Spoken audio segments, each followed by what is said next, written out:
dessa descoberta com as pirâmides com as informações da CIA sobre a Arca de Aliança. O que tem a ver? Então, a CIA agora, no meio dessa pilha de documento aí que o Donald Trump tá liberando, eles falaram que nos anos 70, a gente fez um episódio sobre super soldados aqui, né? Soldados paranormais.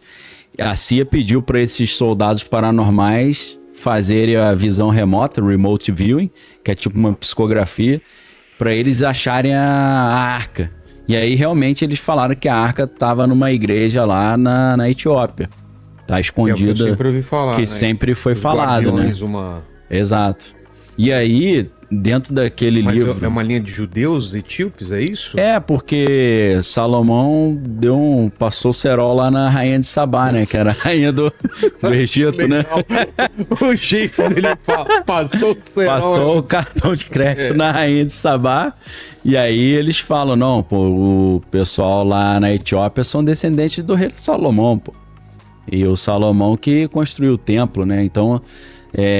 na hora que deu zebra lá, que os babilônios invadiram Jerusalém, que destruíram o templo, as muralhas, os caras falam, manda pros nossos parentes, meio-irmão lá da Etiópia, lá, a rainha a rainha Sambari do rebolado, que seduziu Salomão. Então, aí que entra essa ideia, porque alguns vão dizer que a pirâmide não apenas era como se fosse uma usina de energia, mas poderia ser uma arma de destruição em massa também.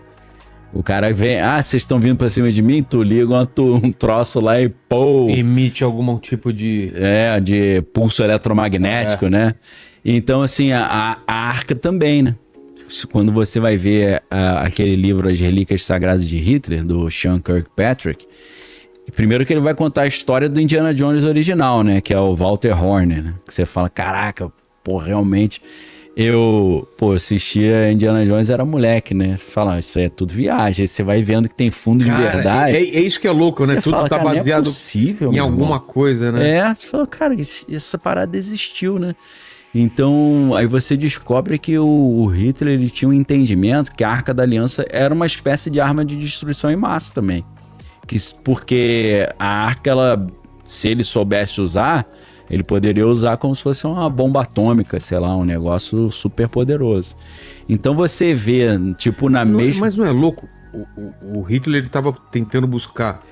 a lança de dominância, dominar coisas espirituais. Isso. Ele queria ter hegemonia no ocultismo, na parte tecnológica e na parte militar. Ele tava em 3 frentes diferentes. O cara é clínico geral, né? Não, ele tava assim, eu quero de qualquer jeito informação de...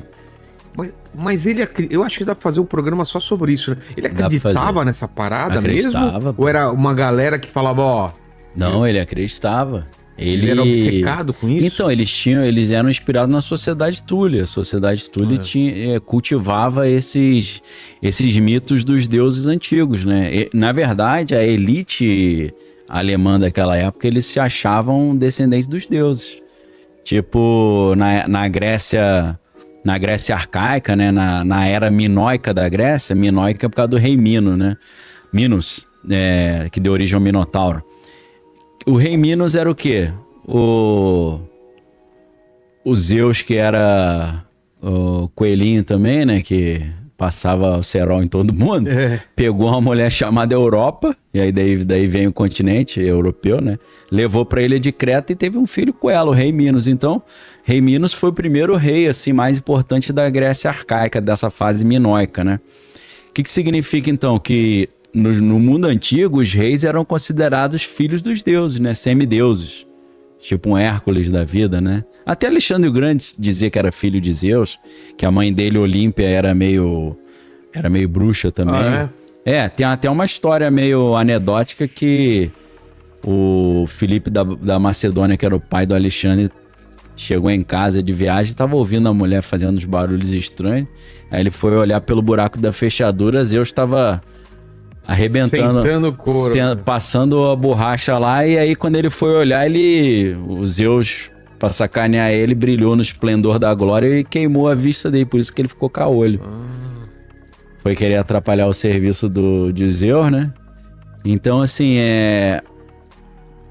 essa ideia, né, de que os reis são descendentes dos deuses vem desde lá do mundo antigo e chega até o Egito. Aí, o que eu achei curioso, associando as duas notícias da pirâmide com a arca, é esse negócio surgir na mesma semana, né? Pois é. Os caras estão divulgando tudo junto. Você fala, meu irmão, parece que as relíquias do mundo antigo estão vindo à tona aí pra instaurar o apocalipse. Porque existem principalmente três relíquias relacionadas a Cristo que são importantes, né?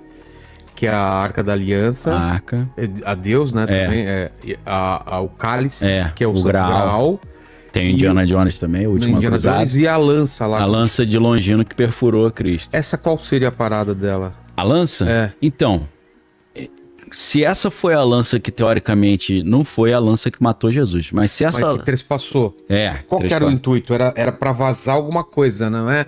Porque eu tava lendo a parte médica, né? Sei. Da crucificação. Para os crucificados eles durarem mais, eles tinham que tirar e acumulando pela posição e acumulando algum líquido. Sim. Que eles faziam isso para dar uma aliviada. E ele durar mais, para ter mais sofrimento, né? Tem gente que vai dizer que ao contrário dos outros dois caras que foram crucificados junto com Jesus foi... Bandidos, né? Jesus passou por uma sessão de tortura ali, Total. né? Os caras espancaram ele, então ele morreu mais rápido. Os outros caras continuaram vivos. Aí o que eles fizeram? Eles quebravam a perna. Quando era pro cara morrer mais rápido, quebrava a perna que o cara morria sufocado, que o diafragma não conseguia. Não tinha como apoiar, Então eles olharam assim e falaram, pô, esse do meio acho que já morreu. Os outros dois aí estão vivos, vamos quebrar a perna. Aí quebraram a perna de um, quebraram a perna de outro. Quando eles foram quebrar a perna de Jesus, eles não quebraram, porque a Bíblia dizia, desde as profecias antigas, que nenhum osso seu seria quebrado. Então, se quebrasse os ossos dele, ia estragar uma das 350 profecias do Antigo Testamento sobre o Messias, né? Você colocou o número aleatório ou é esse número? É mais ou menos isso, acho que é 320, tantas talvez. Profecias? Profecia pra caramba, porque ia nascer em Belém, que ele ia ser... Pô, dá pra fazer um programa só sobre isso, então, Dá pra fazer um programa Todas as profecias que foram cumpridas. Pô, muito legal, dá pra fazer. Poxa, eu não sabia que era uma quantidade tão grande. Cadê a galera? Anota aí, que senão eu vou esquecer. Anota aí, Lene, que por favor. É tanta ideia, mas, né? Tem algum livro, algum relato de tudo tem isso? Estudos. Cara, tem estudos. Legal. Se você quiser, eu levanto isso aí. Sim. É muita coisa, né? Porque tem coisa assim, por exemplo... Aqui estão falando que essa relíquia tá na Basílica de São Pedro, mas não deve ser a original, essa lança. A lança? A lança, originalmente... Ali, ó. Isso é a réplica, né? Da lança de Longino. Tá. O Hitler roubou a lança do Museu Nacional da Áustria. Quando ele invadiu a Áustria, foi a primeira coisa que ele pegou. Lembrando que Hitler era austríaco, né? Não era alemão de origem. Engraçado, né, que você tem... É doido isso, né? Stalin não era russo, era romeno. Che Guevara era argentino. Che Guevara argentino. Hitler era austríaco. E Napoleão era corso, era da ilha de Córcega. Francês? Não, ele é da ilha de Córcega, que pertence à França. Mas... Engraçado isso, né? E Barack Obama era da Etiópia, né? Igual os caras falavam, né? Somália, sei lá, acho que é Etiópia, né? O do Barack Obama ainda é meio conspiração hoje, né? Dizem que essa lança ficava no Museu Austríaco, eu não sei se depois da Segunda Guerra Mundial... Eu não me lembro, sabe? Porque o livro das Relíquias Sagradas de Hitler o Walter Horn era um cara que era alemão, mas ele se naturalizou americano. E aí o general Patton, que foi um dos heróis da Segunda Guerra, comissionou ele a recuperar as relíquias sagradas que Hitler tinha roubado. Só que quando ele chegou lá, ele não encontrou.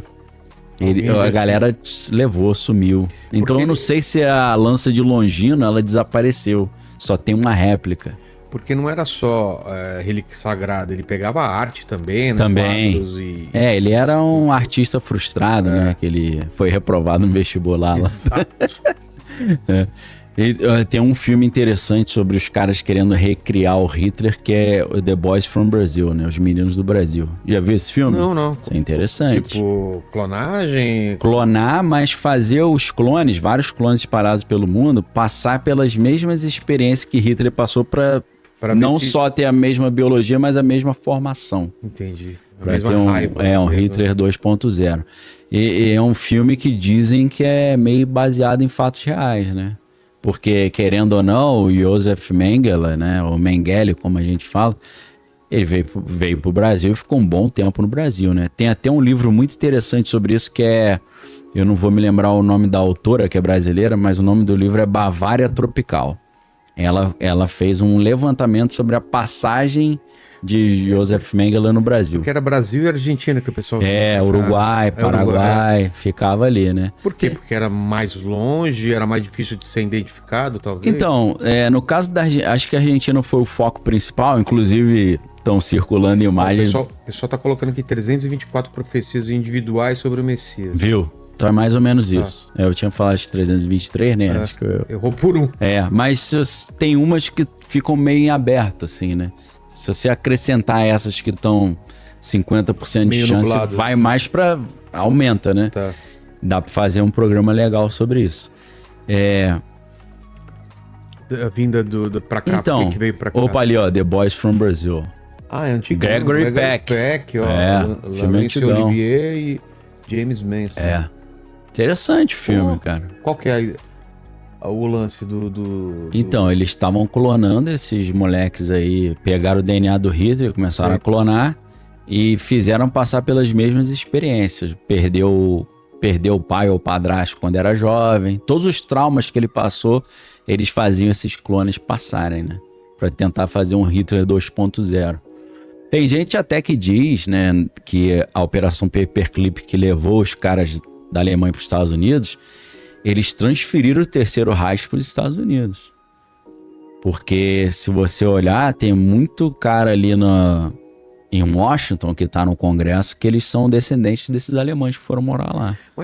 Mas parece que tudo meio que origina do Império Romano, né? Também. Tentar replicar o Império Romano na Alemanha e os Estados Unidos também replicar o Império Romano. Exatamente. Até o filme novo o Megalópole, né? Eu não assisti antes. Você assistiu? Assisti, O que você achou? Cara, é meio chato, paradão? Paradão, sim. Vale a pena, mas é bem paradão. Entendi. Essa coisa do o Império Romano. Restauração do Império Romano, né? Por que é tão simbólico o Império Romano? Então, essa teoria vem desde o Maquiavel. Maquiavel ele já tinha essa parada. Maquiavel ele falava sobre a Terceira Roma. O que é a Terceira Roma, né? Por que terceira? Primeira qual que é? É a original. Primeira é a original, do Júlio César. A segunda é o Sacro Império Romano Germânico, no Carlos Magno, família Habsburgo. E a terceira Roma seria a Roma... a que não seria destruída nem pelos bárbaros nem pelos cristãos, entendeu? Porque o Maquiavel dizia que a primeira Roma tinha uma fraqueza porque ela foi destruída pelos bárbaros e a segunda Roma foi seduzida pelo cristianismo, por isso que era o Sacro Império, né? Sacro Império Romano Germânico, que era Roma e Alemanha, né? Era uma aliança entre o Vaticano e os príncipes alemães, né? E aí ele diz que a terceira Roma ela teria aprendido com os dois primeiros erros e não teria essas fraquezas, nem de se deixar vencer pelos bárbaros, nem pelo cristianismo. Ou se enfraquecer pelo cristianismo, que para Nietzsche falava que o cristianismo é a filosofia do escravo, né? Do cara dar outra face, né? Ame o seu inimigo. Nietzsche fala, não, a gente tem que arrebentar com o inimigo. Morte aos fracos e acabou, né? Por isso que ele escreve o livro Vontade de Potência, né? Ele quer o poder. A gente não pode esquecer também que Nietzsche está escrevendo numa época que a Alemanha está se unificando. Então é Bismarck, né? Precisamos unificar o nosso país, né? Não existia o país Alemanha. Isso é interessantíssimo, né? Você pensar que quando os imigrantes alemães vieram para o Brasil, não tinha Alemanha ainda, meu irmão. Os caras estavam saindo da Prússia. É mesmo? Cara. Não tinha. Nem Itália também não. Era outra configuração. Não tinha Itália nem Alemanha, meu irmão. Depois os caras tiveram que correr atrás aí de certidão de nascimento, passaporte, que não eram ducados, regiões, né? Regiões do Império que tinha. Porque isso foi até o motivo da Primeira Guerra Mundial, porque os países foram se unificando, virando estados nacionais, e começou o imperialismo. Eles saíram pelo mundo pegando território para eles, né? E a Alemanha e a Itália viraram países muito depois e falaram, porra, não sobrou nada para mim não, quero uns territórios também, meu irmão. Aí começa a Primeira Guerra Mundial, entendeu? E aí, por que a gente estava falando nisso? Tem essa teoria de que... Do Império Romano. Do Império Romano, o terceiro Reich seria o... Por que é terceiro Reich? O que é o Reich? É o terceiro Império Romano. É a terceira Roma. Entendeu? Mas seria os Estados Unidos ou seria uma coisa maior do que os Estados Unidos? Pro Hitler, o terceiro Reich seria o Império Alemão restaurando o Império Romano na terceira Roma do Maquiavel. Mas aí não deu certo. Alguns dizem que eles foram derrotados, outros dizem que eles transferiram o projeto para os Estados Unidos. Que a cúpula que manda ainda é de origem nazista. Aí você pensa assim, alemães ali, Henry Kissinger. Henry Kissinger era um alemão que foi o cara mais poderoso e dava pitaco em todos os governos, independente, democrata, republicano. Qualquer presidente que se elegia, ele ia lá na Casa Branca, lá no Salão Oval e falava, o que eu acho que você deve fazer é isso, e acabou mesmo. E aí o cara vem da Floresta Negra lá da Bavária, né? Da Baviera, alemã, né? O nome do cara não é Henry, né? Heinz Kissinger, né? Então, inclusive, hoje o líder lá do Fórum Econômico Mundial, Klaus Schwab, ele diz que ele decidiu ingressar na política por causa do Henry Kissinger. E aí a gente tem o grupo Bilderberg, que é de um dos príncipes lá, reis da Holanda, que trabalhava com Hitler. Eu vi sobre essas reuniões do grupo Bilderberg, cada vez num lugar diferente. Sim. Tem uma parte secreta, uma parte aberta. Não, e o quê? São banqueiros, são... pessoas influentes do mundo inteiro. Pra global. Discutir os próximos 10 anos, o que a gente vai fazer daqui pra frente, né? Eles combinam tudo ali. Aí você vê, por exemplo, o Donald Trump falando que luta contra o Deep State, né? Contra o pântano, contra o Shadow Government. Mas Peter Thiel, que é braço direito dele no atual governo, e o Sam Altman da OpenAI sempre participam do grupo Bilderberg, pô. Estão direto lá. Então essa galera tá no poder, pô. E fizeram um livro, né, sobre isso, parece que... Então, o Daniel Stulin, ele tem um livro, foi um dos primeiros livros sobre o grupo Bilderberg. Só que esse cara, muita gente vai ler esse livro achando que ele é anticomunista. O Daniel Stulin, ele é um cara marxista. Ele critica e se interessa pelo grupo Bilderberg porque originalmente o grupo Bilderberg era para fazer uma propaganda do capitalismo na Europa ou no mundo, impedir o retorno lutar contra a União Soviética, né? Então por isso que ele criticava muito. Só tô dando essa dica porque muita gente vai ler e vai falar, Daniel Stulin é um cara de direita que tá lutando. Não, ele é um cara marxista e ele vai criticar o grupo Bilderberg exatamente pela promoção do capitalismo. Só pro cara não ler e falar, pô, Daniel, tu me indicou um livro e não me explicou, né? Entendi. Só pra galera não se decepcionar, né? Mas é interessante pra caramba a história, né? E o príncipe, o rei da Holanda lá, o príncipe, ele era vinculado ao Hitler, né? Então, assim, se o grupo Bilderberg foi criado por um nazista holandês, esses caras mandam muito e ainda estão controlando a agenda global. É claro que vão dizer que eu não consigo imaginar que famílias ou pessoas muito poderosas, elas perdem o poder de uma hora para outra. Some de repente. Até assim. porque elas apostam em todos os cavalos, né? Elas não ficam... Total. Assim, o cara tem plano A, B, C, D. A Alemanha contra o resto do mundo, não sei o que, eles não vão... vamos escolher um lado. Eles sabem que... Exato. Que tem que estar no poder e eles financiam todo mundo. Exato. Então, E aí eu voltei naquela pergunta, por que eles foram, por exemplo, para a Argentina, né? É porque naquela época, nos anos 40, a Argentina era um dos países mais prósperos do mundo. E era uma Europa na América, né? E culturalmente, Culturalmente. Né? Então você vivia... É como se você ainda estivesse na Europa, só que no continente americano. Verdade. Então por isso, até pelo clima também, um clima mais ameno, né? Mais parecido com o clima europeu. Não só um clima... de meteorológico, mas um clima cultural também, né? Uma atmosfera. Então, por isso que eles escolheram ali Aí você tem a Patagônia, que é bem isolada. Da Patagônia você já acessa ali a parte do Polo Sul, que dizem que tem umas bases também lá e tal. Então a Argentina foi um lugar muito procurado por eles, né? Mas acabaram indo para Paraguai, Uruguai.